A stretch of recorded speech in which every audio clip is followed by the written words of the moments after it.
جسے پہنتے ہو،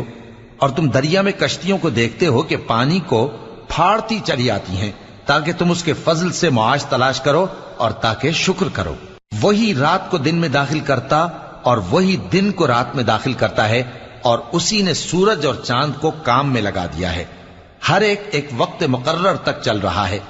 یہی اللہ تمہارا پروردگار ہے، اسی کی بادشاہی ہے، اور جن لوگوں کو تم اس کے سوا پکارتے ہو وہ کھجور کی گٹھلی کے چھلکے کے برابر بھی تو کسی چیز کے مالک نہیں۔ اگر تم ان جھوٹے معبودوں کو پکارو تو وہ تمہاری پکار نہ سنیں، اور اگر سن بھی لیں تو تمہاری بات کو قبول نہ کر سکیں، اور قیامت کے روز تمہارے شرک سے انکار کر دیں گے، اور ایک ہی باخبر کی طرح تم کو کوئی خبر نہیں دے گا۔ لوگو، تم سب اللہ کے محتاج ہو، اور اللہ ہی تو بے نیاز ہے، لائق حمد و ثنا ہے۔